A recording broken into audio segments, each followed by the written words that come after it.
Good morning to everyone. We are going to discuss the topic 10, that is estimation, in this course Introduction to Probability Theory and Statistics. In this topic we are going to discuss about the point estimation and interval estimation. Already we have covered one topic, that is topic number 9, that is descriptive statistics and sampling distributions, and this is a second topic in the statistics part, and we have two more topics, one for hypothesis testing and the last one is for analysis of correlation and regression. All the four topics, as I said earlier, we are going to discuss in a very introductory level. Therefore, we restricted with very simple concepts and examples and the definition, sometimes the properties also. So, in this topic we are going to discuss both point and interval estimations. What are all the ways one can compute the point estimation? In particular, these are all the two important methods. One is method of moments and method of maximum likelihood to get the point estimation.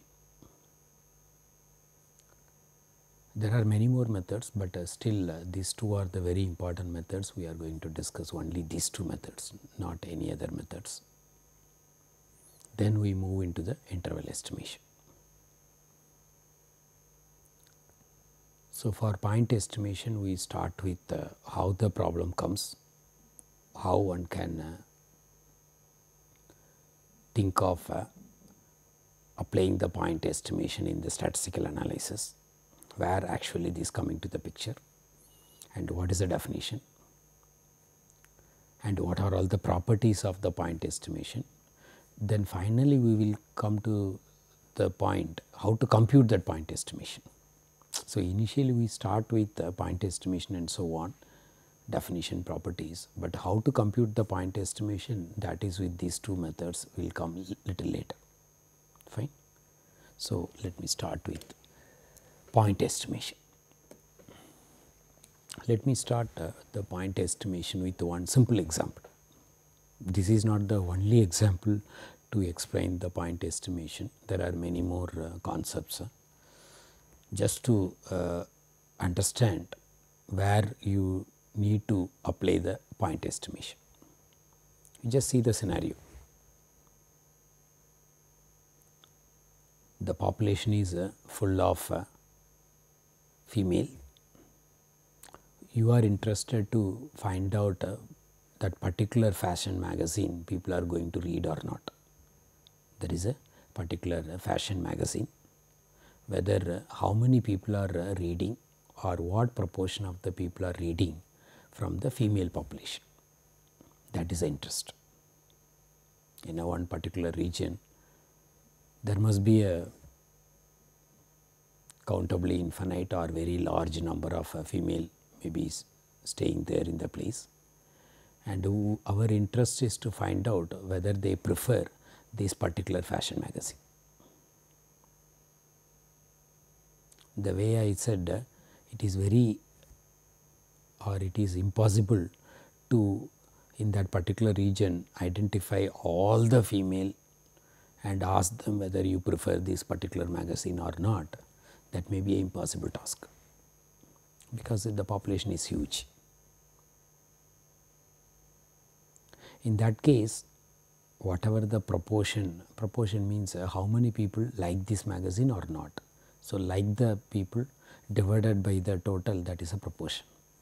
So, we want to find out the proportion of the people interested to read this particular magazine, that you keep it as a letter denoted by P. P is a proportion. So, this is the population proportion which is of your interest to compute, but it is not easy to find out. Suppose you have in that particular region of some 5 lakhs female people. Out of that some more than 3 lakhs people interested to read that particular magazine, then that divided by the total female population becomes the proportion. I am saying with respect to the population, but that is an impossible task. Since it is finding out the proportion of the whole female population in that particular region who are interested to read the particular magazine, that proportion computing, that is very difficult. We will go for randomly selecting few females in that whole population, then you compute the same proportion who are interested reading this particular magazine. You find out that proportion through the samples. We are interested the proportion of the female interested to read that particular magazine in the whole population. That is a tedious job. Therefore, we went to randomly selecting a finite number of samples, that is nothing but the female, asking them whether you are interested to read this, prefer to read this particular fashion magazine or not, either 0 or 1. If they are reading, then it is 1, not reading 0. Then you find the ratio, add all the ones divided by how many people you asked, that is a sample size n. So, that is going to be the value which you are obtaining through the samples of size n. So, this will give a information about the population proposition P. That is what we are writing in the last line. The obtained value of P cap, we use the value called P cap, can be used to make an inference regarding the true proportion, true population proportion P. This is one example. That means that the population has some parameter and you are interested some measure. Through the sample you are trying to find out or trying to infer about the population information. Through the sample you are creating some function, through that function you are inferring regarding the population information. So, this process is called estimation, and the formula which you have used to compute that is called estimator. Actually, the estimator is a statistics, that is what the statistics comes first. So, this is a very particular type of statistics which is used to infer the any information related to the population through the sample of size n. That type of particular estimator, that particular type of statistics is going to be called it as a estimator, and this whole process is called estimation. Suppose you get one value, then it is going to be called it as a point estimator. Suppose within some range you get the value with some confidence, then that is interval estimator. In a nutshell, through this example I am just classifying the estimator into point estimator or interval estimator, the way you are getting one value as a function of random samples to infer the population information, that is going to be the point estimator.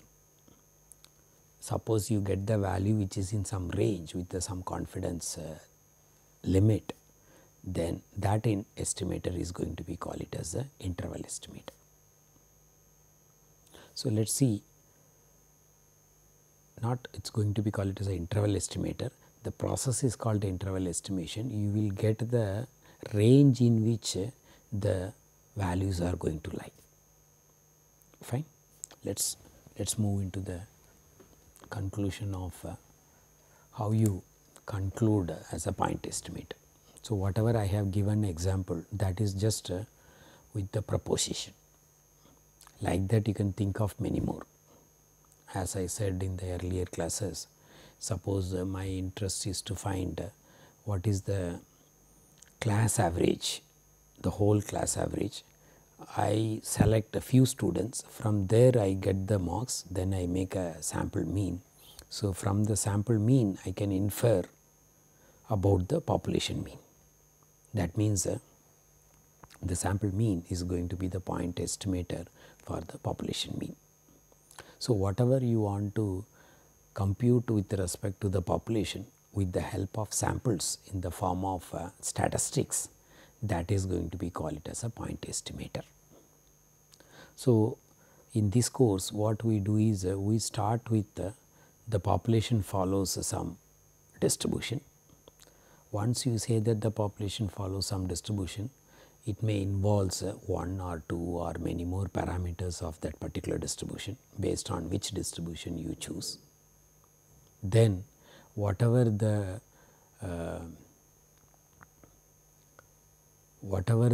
information you want to know about the unknown population parameter, suppose the population parameters may be known or unknown. So, whenever the population parameters are unknown, those things can be computed with the help of samples. Then the way you are creating a function, through the function you are able to create the, you are able to get the value of unknown parameter or sometimes a function of unknown parameter. Those things are going to be called it as a point estimator for the corresponding parameter or unknown parameter or function of unknown parameter. In one example I can think of suppose it need not be directly one parameter, it can involve two parameters also. For example, if the population follows a binomial distribution and both the parameters are unknown, both n and p are unknown, and I am interested to find out what could be the value of population mean from the sample of size n. In that case, from the sample of size n I can get the sample mean, and the sample mean I can consider as the estimator for the unknown population mean, where the population follows the binomial distribution, that is n into p. So, it is a product of two parameters. So, that means it could be unknown parameters or it could be function of unknown parameters. Whenever something are unknown about the related to the population, that can be computed with the help of samples, then that function are going to be called it as a estimator. Fine. So, this is what we are saying in this slide. It is always to create the statistics, and that statistics can be considered as the estimator for the unknown parameters of the population in a easy way.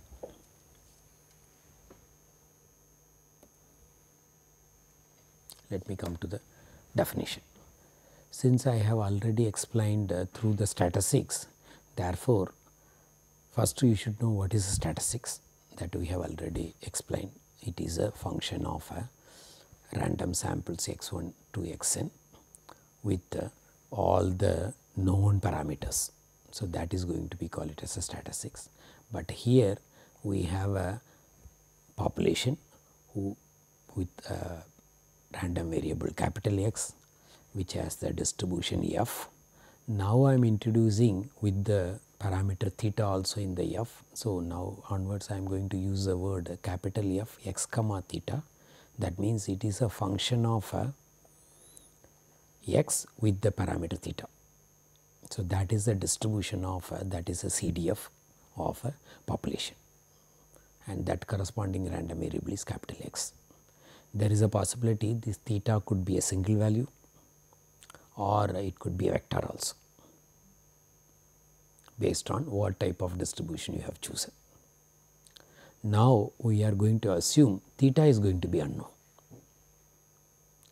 So, if whenever some theta is unknown and whatever the function which you created a function t of x1, x2, xn which is independent of theta.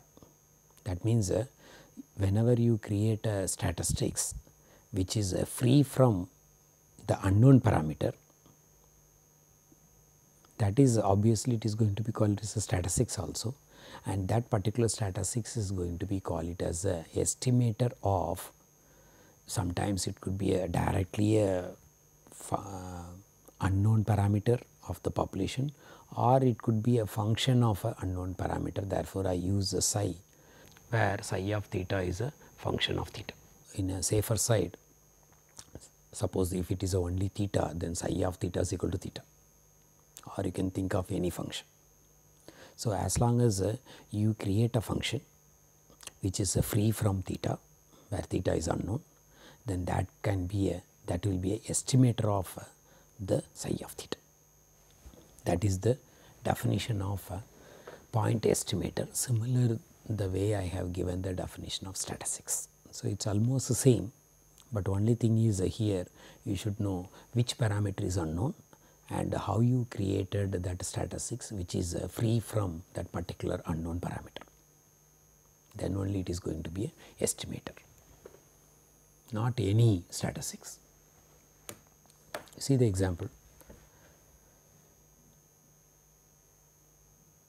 The sample mean is going to be the estimator for the population mean whenever the population mean is unknown. Whenever the population mean is unknown, mu is unknown, you can able to estimate the population mean using the sample mean. Why the word estimate? Even though you are getting from the sample of size n and you are getting a sample mean, you cannot say that the sample mean is same as population mean. It is estimating the unknown population mean. Whenever the population mean is unknown, you can look for finding the value. You are finding the value through the sample, therefore, it is going to be called it as a estimation of unknown population mean, that is by the sample mean. And you should remember the word estimation, why it is important. By varying the sample, suppose you take some n sample, you will get some value. Suppose you take some other n sample, you will get some other value. Therefore, you cannot use the word you are finding the value of unknown parameter, that is population mean, through the sample. You can always say that you are estimating. We are estimating the value of unknown parameter, that is population mean, by using a sample of size n, that is same as the sample mean. Immediately the next question comes, is it unique? Is it a unique estimator for every unknown parameter or function of parameter of the population? The answer is no, because since it is a estimation, it is not a unique. You can create many statistics free from unknown parameter. You can always land up saying that this is the estimator for the unknown parameter of the population. You cannot conclude only one estimator, this is going to be the estimator of so and so function of unknown parameters. You can have many more. If it is many more, then you should be land up with the question, which one is best? After it is not unique, you come to the conclusion it is not unique, then the next question comes, which is better or which is best? Then that can be evaluated by the properties. So, we are going to discuss the properties of the point estimators. Through that you can identify whenever you have more than one estimators, then which one is best with respect to what, that we are going to do it later. So, we always use the notation cap for the estimator. Without cap, that is just parameter.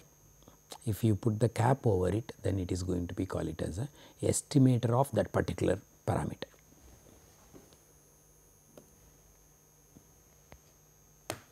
Yeah, as I said, now we are coming into the first property. That is a very important property, that is called unbiased. Whether I use the word unbiased statistics or unbiased estimator, both are one and the same, because if you discuss via estimator, then it is unbiased estimator. Actually, it is a statistic, therefore, it is a unbiased statistics also. So, if you have a statistics and you say that that is going to be unbiased, whenever it satisfies this condition, expectation of that estimator has to be same as what you are looking for the information about the population, whether it is a function of a parameter or a parameter as it is, how you define the function.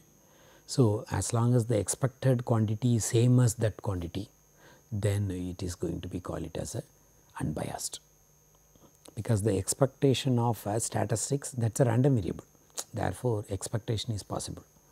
You never use the word average, because we are talking about the random variable. So, the expectation of this particular statistics satisfies the same as what you want, that is I of theta, then it is going to be unbiased.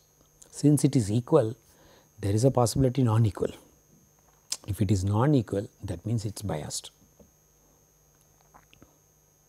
That in the day to day life also we say that it is biased. That means the expected of that random variable is not same as what you look for it. Whenever it is same, then it is going to be unbiased. Negation of unbiased is biased. That can be proved also for the sample mean. If you find out sample mean is a random variable, therefore, you can find the expectation of sample mean or mean of sample mean. So, if you compute, it is going to be expectation of that is going to be expectation of each exercise. Oh, there is a mistake, 1 by n is missing. So, you can include the word 1 by n in the second middle equation. So, 1 by n. So, therefore, 1 by n and n mu cancels, you will get mu. Therefore, you are looking for population mean which is unknown, and x bar you are saying that it is a estimator, and now it is satisfying expectation of x bar is same as mu. Therefore, the sample mean is the unbiased estimator. If it is biased, then you can find the difference, then that quantity is going to be biased quantity. It can be negative or positive. The next property of the point estimator, that is a locally minimum variance unbiased estimator. We have already seen what is unbiased estimator. Now, we are including minimum variance in locally. Then we are going to enlarge that into the uniformly minimum variance unbiased estimator, UMVUE. That is a very important concept, uniformly minimum variance unbiased estimator. Whenever the second order moments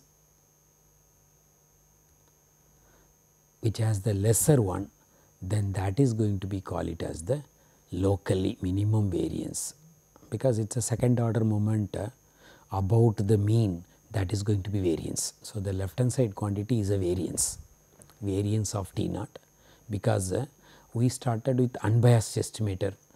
Therefore, expectation of T naught is same as theta naught. So, you are computing the second order moment about the mean for the random variable T naught. Therefore, the left hand side is the variance of T naught, and the right hand side you are looking for all the estimators, but provided all the estimators are unbiased. That means you have a bunch of unbiased estimators. Out of that, one particular estimator has the lesser variance, less than or equal to, comparing with remaining variance of those estimators. Then that is going to be called it as a locally minimum variance unbiased estimator, because your parameter value is fixed. The parameter value has a range. If this condition is satisfied, only some particular value of the parameter value. For example, the population follows exponential distribution which has the parameter lambda, and the lambda can take the value greater than 0. If a particular value of lambda which is greater than 0, this condition is satisfied. I got many estimators and satisfies this condition for a particular value of lambda, then it is going to be called it as a locally minimum variance unbiased estimator. Suppose I vary all possible values of the parameter. The example which I said, the lambda can take a greater than 0. For all values of lambda greater than 0, this condition is satisfied, the same condition. Then we call it as a uniformly minimum variance unbiased estimator. So, most of the time we look for uniformly minimum variance unbiased estimator. The reason is different scenario, the parameter value may attain different range. For some particular scenario, the range of lambda can be some range. For some other scenario, the lambda range may be different. Therefore, whatever you discussed, for all possible values of lambda, if it is satisfied, then it is well and good. Therefore, always we look for uniformly minimum variance unbiased estimator, not locally, not a fixed range of parameter values, for all possible values of parameter values. That does not mean that you should look for the example which I said, lambda can be greater than 0 only, you should not go for lambda less than 0. No, we do not need it. Within the possible range of lambda, all possibilities should be taken care. Then it is going to be called it as a uniformly minimum variance unbiased estimate. That means first you should have more than one estimators. Not only that, you should have a subset or some collection which has the unbiased estimator. That means the condition should be satisfied of unbiasedness. That means you will have another bunch of estimators which are satisfying the unbiased condition. In that you should look for all possible all valid possible values of the parameters. The variance of that one particular estimator is always less than or equal to variance of remaining estimators. Then you can conclude this particular estimator, the T naught, can be considered as a uniformly minimum variance unbiased estimate. Always we look for this T naught, therefore, we are defining this in a nice way, and it is very important also.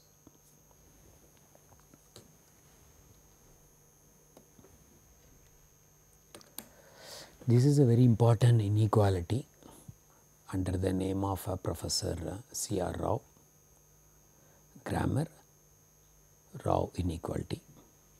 Suppose the family f of x comma theta satisfies the following regularity conditions.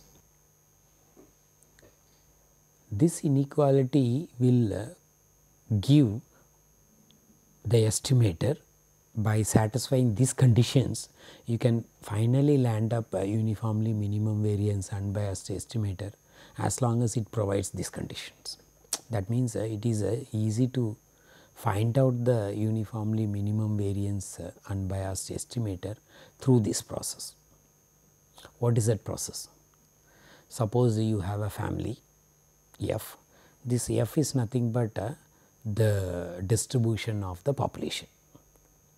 So, once you use a small f, that means it is a probability density function. If you use the capital X, that means it is a CDF. If I use p, that means it is a probability mass function. So, whether you have a CDF or you have a probability density function or probability mass functions, you can go for doing the same stuff. And we keep theta is the parameter. Sometimes it could be a single value or it could be vector. Fine. And the capital theta, that is all possible values it is going to take, that is the range. because we are going for uniformly minimum variance unbiased estimator. Therefore, we should know what is the range of each theta. If it is a single element, then theta is a one dimensional. If theta is a vector, then you have a multidimensional capital theta. Fine. You have a set, that means a set of all x such that your probability density function is greater than 0, which does not depends on theta. You create a one set and then you find out the derivative. Okay. I have written partial derivative because sometimes your theta may be a vector size. Therefore, you are finding the derivative with respect to that particular theta. Therefore, the partial derivative is written. Suppose it is theta is only single value, then it is a total derivative. Fine, it is not a mistake. If theta is a single, then it is a total derivative. If theta is a vector, then partially with respect to that particular theta where you are looking for the estimator. Then you compute the expectation of S of x. You make sure that this equation holds good. You can always compute this quantity and you can make sure that whether this inequality in equation satisfies. So, you are creating with the any statistics, that is very important. That means, you should have a estimator first, then you can verify it.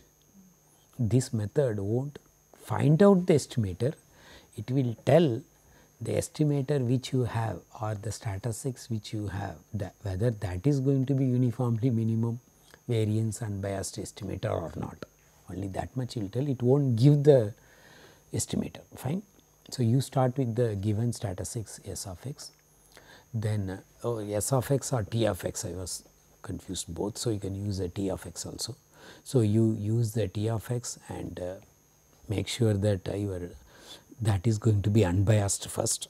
That means, your theta is unknown and you are looking for estimator for psi of theta, that is a function of theta, and already you have one statistics, that is capital T of x. Earlier I used the S of x, that is same as T of x. So, there is a correction. So, you have a T of x is a statistics and that statistics is going to be a point estimator of psi of theta and it satisfies the expectation quantity is same. Therefore, it is unbiased estimator also. Not only that, it has the finite variance also, that is also additional condition. That means, if you do not have a finite variance, you cannot move further, because your results are related to the variance. So, unless otherwise the second order moment is finite and exists, you cannot look for concluding it is a minimum variance unbiased estimator. Therefore, the estimator should have a finite variance also other than unbiasedness condition. So, unbiasedness and the second order variance is finite. Then you compute this I of theta. I of theta is nothing to do with the statistics. I of theta is called a Fisher's information, that you do it from the probability density function, then compute these and find out the expectation. So, why we write a suffix theta? What we are saying, the final result is a function of theta, that is it. Why we say that it is a function of theta? We started, the theta is unknown, still it is a variable. Therefore, you are computing expectation of that statistics and you do not know the value of theta, and theta you should keep it as a variable. I am not using the word random variable, it is a just variable. Therefore, whenever we write expectation suffix theta, that means this right hand side is going to be a function of theta. So, this Fisher's information I of theta is a function of theta, because theta is unknown, which is a parameter of the population, and we are trying to estimate the function of theta, that is I of theta, and we have one estimator, that is T of x, and we are going to verify the second part, whether the variance of that estimator is going to be greater than or this quantity. if all the conditions satisfied, all the previous conditions whatever we said earlier, if those conditions satisfied, then this inequality concludes always a variance of any estimator going to be greater than or equal to the unknown function theta, find out the derivative, derivative means derivative with respect to theta, then whole square divided by I of theta, that is a function of theta. You find out what is the net value in the right hand side, and the variance is a random variable, is going to be some value. Since we are saying that it is a function of theta, so the variance of t of x is also going to be a function of theta, and the right hand side everything is a function of theta. Therefore, it is always going to satisfy this condition greater than or equal to. Therefore, it is called a CR inequality. There is a possibility you may get a equal relation. That means the if variance of Tx attains the lower bound, attains means for some particular estimator, it can be any estimator, we started with the T of x is any estimator. So, for particular estimator this inequality becomes equality. That means variance of that particular estimator is same as the right hand side quantity, then we say that estimator is the uniformly minimum variance unbiased estimator for psi of theta. That means whatever we have given as a definition, that is satisfied by the T of x.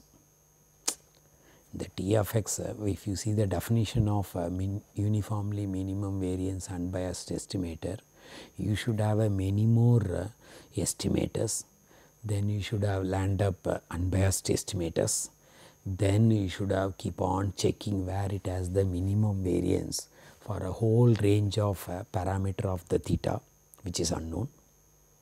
Then you can conclude UM V U E, but using the uniformly minimum variance, using the CR inequality, if any estimator satisfies this last variance equal, you do not need to look for many estimator to see the definition and from the scratch to conclude UMV. If this all the conditions are satisfied and this inequality becomes equality, then that particular estimator is going to be directly can conclude from as a uniformly minimum variance unbiased estimate. That is the usage of the CR inequality. Inequality happens for any estimator as long as it satisfies those conditions. Whenever for any estimator this equality holds, then that is going to be the uniformly minimum variance unbiased estimator of the psi of theta. Got it?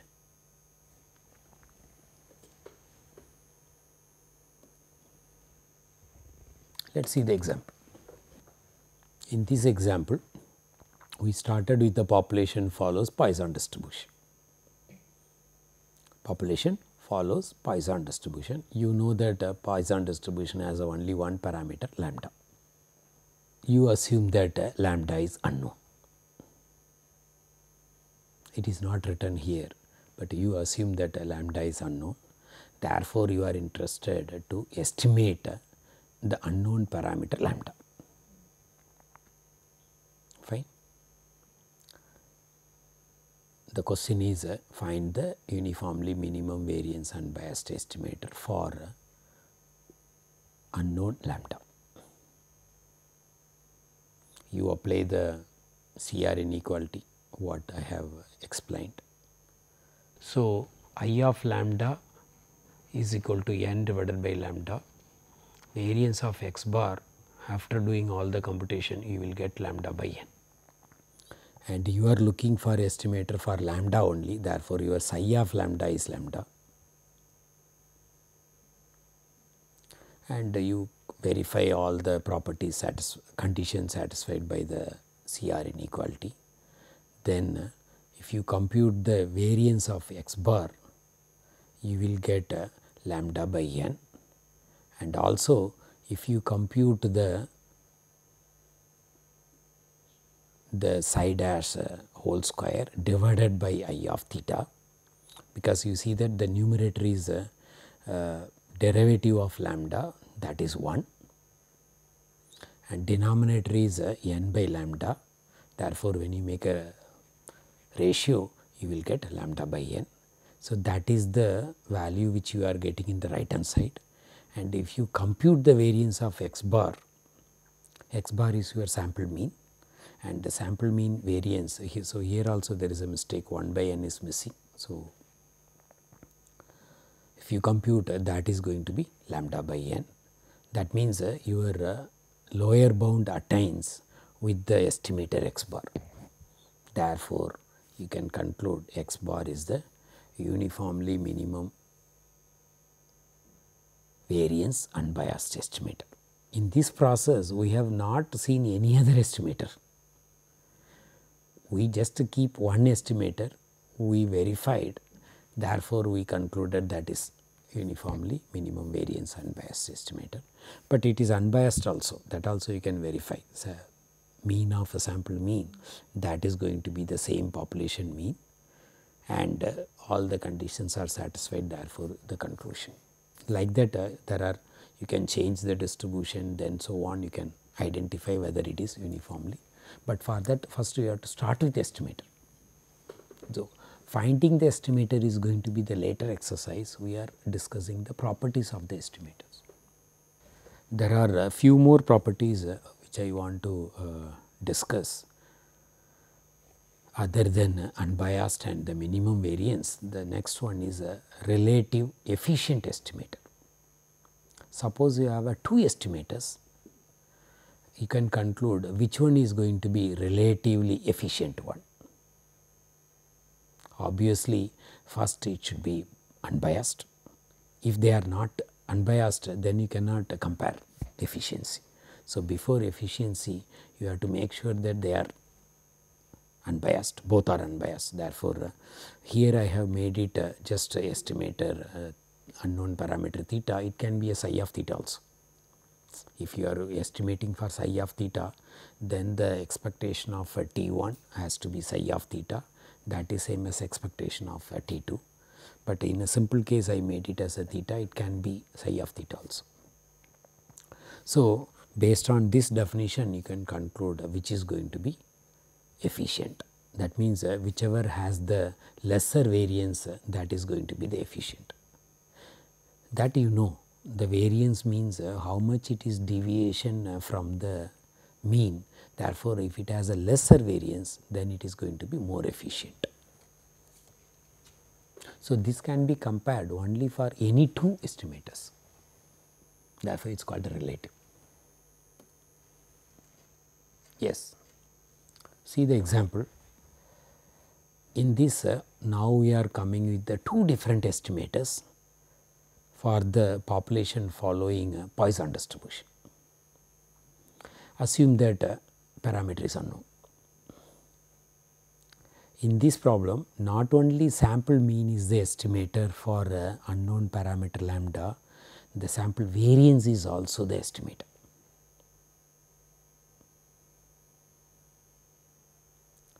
Both are going to be the estimators for the unknown parameter lambda. The typical easy reason is the mean and the variance of a Poisson distribution are same. When you have a random variable which is Poisson distributed, the mean is going to be lambda, variance is also going to be lambda when lambda is the parameter. Therefore, the sample mean as well as the sample variance both are going to be the parameters of the population parameter lambda, because the population follows a Poisson distribution. Whenever something is Poisson distributed with the parameter lambda and mean and variance are same, therefore, the sample mean and the sample variance are the estimators for the unknown parameter lambda of the Poisson distributed population. then we can verify whether they are unbiased. That means the expectation of x bar you have to compute. Similarly, you have to compute expectation of s square. It is a simple exercise.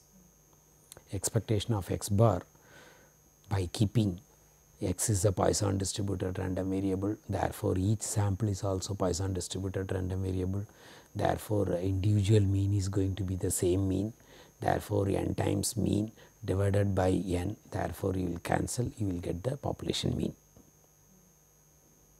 Therefore, this is not only true for Poisson distributed, for any population if you have a mean mu, population mean is mu, then sample mean is always going to be the unbiased estimator of the population mean, correct. Now, you can do the similar exercise for expectation of s square. You know the x square expression, that is 1 divided by n minus 1 summation x I minus x bar the whole square. You find out the expectation of that, keeping in the mind population follows a Poisson distribution with the parameter lambda. Therefore, individual samples also follows the same Poisson distribution with the parameter lambda. You compute the variance of expectation of s square. Do the simple exercise, you will get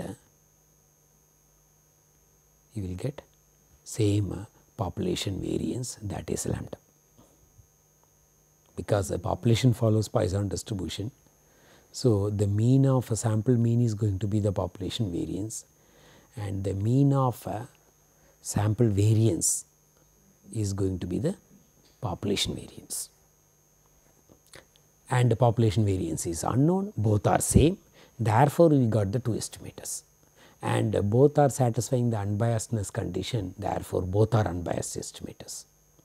Now, the question is which one is efficient, that you can compute, that is a separate exercise. You can find the variance of x bar,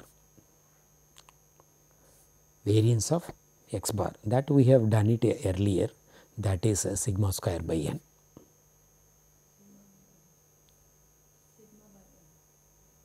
No, variance of x bar sigma square by n, variance of x bar is sigma square by n, and you can find out the variance of s square also. Whatever be the value of lambda, you can able to conclude variance of x bar is less than or equal to variance of sample variance, you can conclude which is more efficient estimator.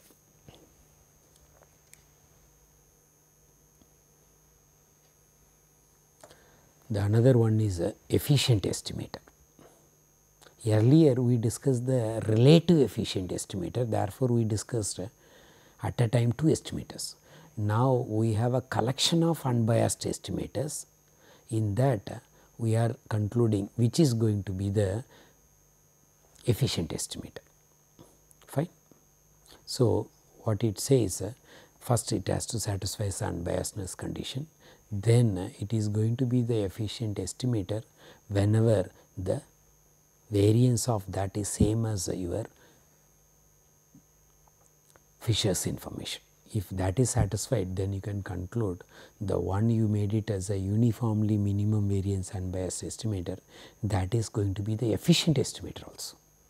The same concept we have used it for uniformly minimum variance unbiased estimator, but here we have not given any conditions. So, all the conditions to be verified before you applying the CR lower bound. So, how to conclude the given unbiased estimator is going to be the efficient estimator using CR inequality.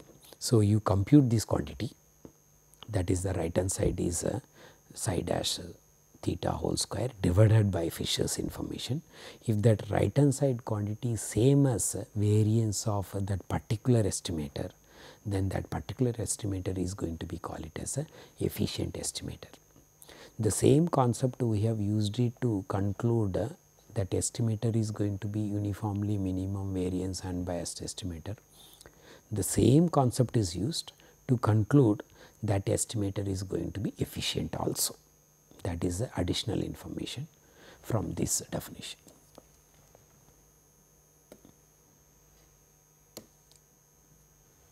Yes, there is a remark. Note that an efficient estimator is always a uniformly minimum variance unbiased estimator, but the converse need not be true. The reason for this is fairly intuitive. The variance of the random variable measures the variability of the random variable about its expected value. For if the variance is small, then the value of the random variable tends to be closer to its mean, which in this case of unbiased estimate means close to the value of the parameter. So, the conclusion is the efficient estimator is always a uniformly minimum variance unbiased estimator, but the converse is not true. One more property for the estimator. First we started with the unbiased, then we discussed the minimum variance, then we discussed the uniformly minimum variance, then we have discussed the relative efficient, then we discussed the efficient estimator. Now we are coming into the consistent estimator. This is more of a convergence concept, that is limit n tends to infinity probability of absolute of t n cap minus theta greater than 0 greater than epsilon, that is equal to 0. If you recall, this is a convergence in probability.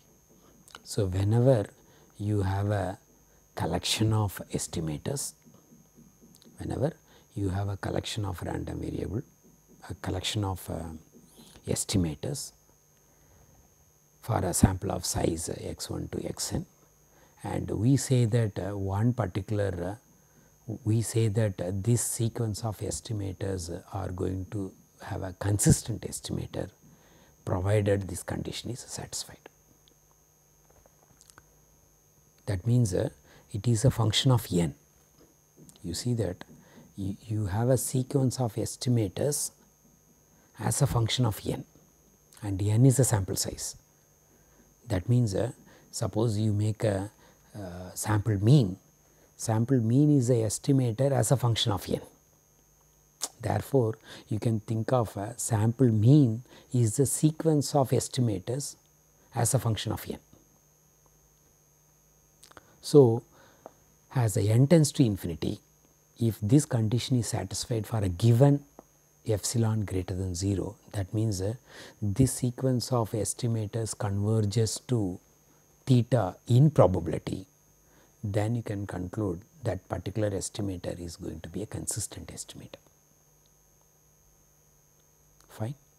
So, this can be done it in a nice way. So, that is what we say. Suppose using a step series inequality, you can simplify for a, if it is a consistent estimator, the limit of expectation is going to be theta and the variance limit is going to be 0, then you can able to conclude all the results. Suppose you go through your probability part, then you can able to conclude all the results with respect to the consistent estimator, because it needs convergence in probability. So, you please go through convergence in probability first before to apply to conclude the estimator is going to be the consistent estimator. Yeah, there is an example. Suppose you have a population which has the finite mean and variance, and if you compute the sample mean, that is x bar, then you can able to conclude x bar is going to be not only unbiased estimator, it is also a consistent estimator. We have already proved x bar is unbiased estimator by expectation of x bar is same as mu.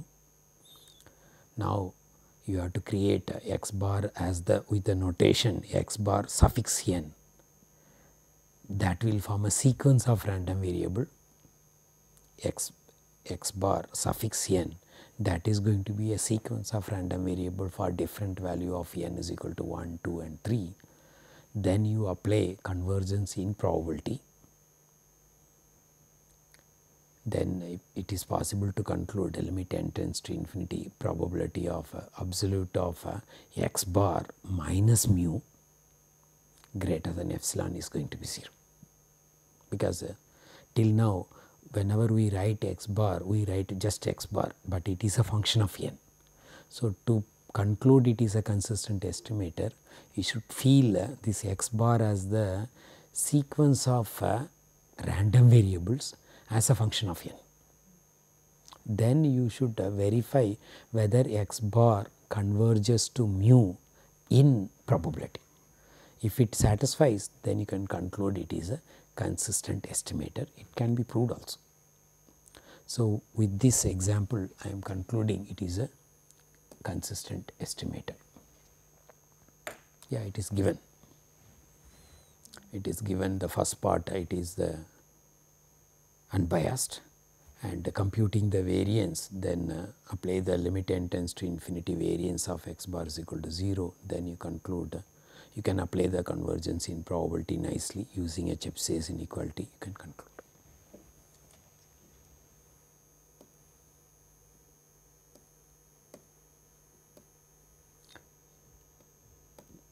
The last properties of the estimator, that is sufficient estimator. When we say the given estimator is going to be sufficient estimator, you have a statistics or estimator, then you look for these conditions whether it is satisfied. If these conditions are satisfied, the conditional probability of those n random variables given estimator has to be free from theta. It has to be free from whatever the conditional probability you are going to get, that has to be free from. The word independent is little strong. We use the word independent with respect to random variables, but here the independent means whatever the final result conditional probability you are going to get, it should not be a function of theta. Theta is unknown. Therefore, all your calculation you should keep theta as it is, as a variable. So, if a conditional probability is not a function of theta and you compute the conditional expectation, that is independent of theta, and then if you find out the conditional distribution of z given for a fixed value, that is also independent of theta, then you can conclude the given statistics is going to be sufficient statistics. This is a little hard comparing to unbiasedness, minimum variance, efficient, consistent, the order in which I am saying. This is a little tougher comparing to the earlier ones. So, once this condition is satisfied, you can do that. I am going to give a one simple example, through that you can conclude whether it is a sufficient estimator or not. We start with the population follows a Bernoulli distribution, that means it has a single parameter p. We still use the capital B of 1 comma p, that means it is a notation for binomial distribution where n is 1. So, it becomes a Bernoulli distribution, and you assume that the p is unknown. Therefore, you are looking for estimator for p, and we are saying in this problem prove that this is going to be sufficient estimator. That means the statistics is given to you, estimator is given to you, you have to prove that whether it is a sufficient condition is satisfied or not, that is it. Fine.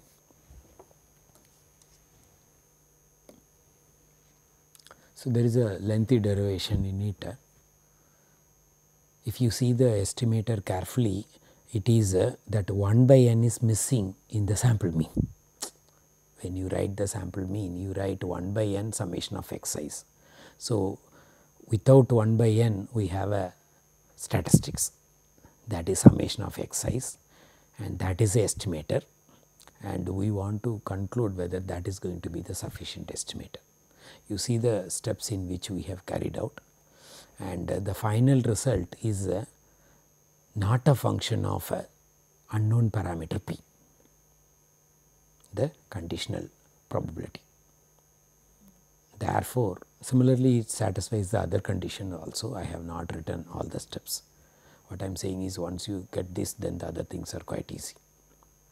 Once you know the conditional distribution, then the conditional expectation and all other things are quite easy to do that, because you got the distribution itself. Then finding the expectation is just easy job. So, provided it exists, we assume that it exists also. So, what I am saying is once you satisfy all the conditions are verified, then you can conclude it is a sufficient estimator of unknown parameter p.